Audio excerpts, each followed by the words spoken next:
Welcome back, everybody, to P with P, number 7, I believe it is.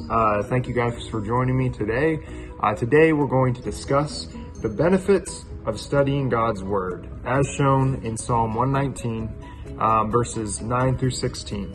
So this is the second stanza in Psalm 119, and as you know, we're going to try to hit all of it.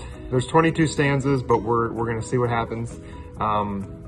But yeah, besides that, let's just jump into this. I'm going to go ahead and read our section for today, verses 9 through 16. So let's go. How can a young man keep his ways pure? By guarding it according to your word. With my whole heart I seek you. Let me not wander from your commandments. I have stored up your word in my heart, that I might not sin against you.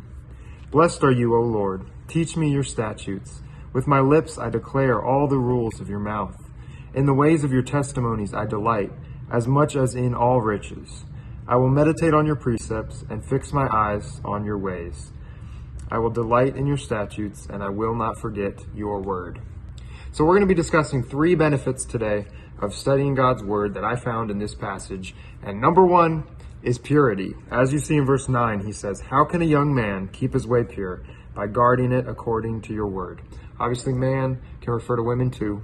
Purity is essential to our Christian faith.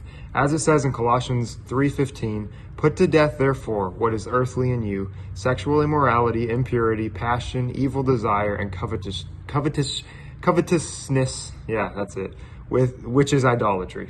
So all of those things I would classify as impurity. Paul also says in 1 Thessalonians 4:7, he writes, for God has not called us to impurity, but holiness. And then ultimately, probably one of the more famous ones, Jesus says on the Sermon on the Mount in Matthew 5:8, he says, blessed are the pure in heart, for they shall see God.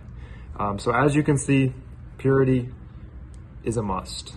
So the second benefit I found was in verse 11. He says, I have stored up your word in my heart that I might not sin against you. So my second benefit would be sinlessness. Now, you're not going to be totally sinless. That's obviously never going to happen.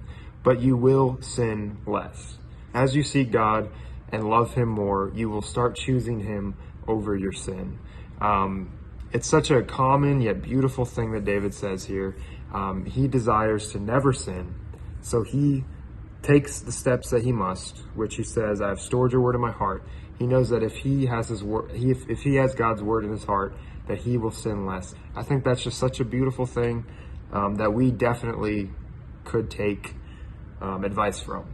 And finally, in where did I find it? In verse 16, he says, I will delight in your statutes. I will not forget your word. So the third and final point that I found would be delight. How do you get delight, you may ask? Great question. Delight comes from, assumedly, what he says in verse 15. He says, I will meditate on your precepts and fix my eyes on your ways. So in order to have the joy of God, you must first desire to spend time with God. It seems so obvious, right? But so many of us are just so slow and lazy to do that. But as David shows here, he says, I will delight in your statutes. He took joy in the law of God and absorbing the knowledge that God's word had for him. But just as a reminder, I want to read a quote that I heard.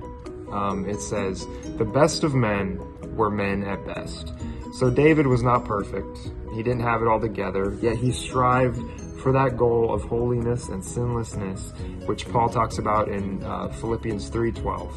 So let me encourage you guys, and myself, of course, to seek God, and in so doing, we will seek his benefits as well. Thank you guys. That's all I got for today. Join me next week on P with P. I need like a theme song. I don't know. Bye.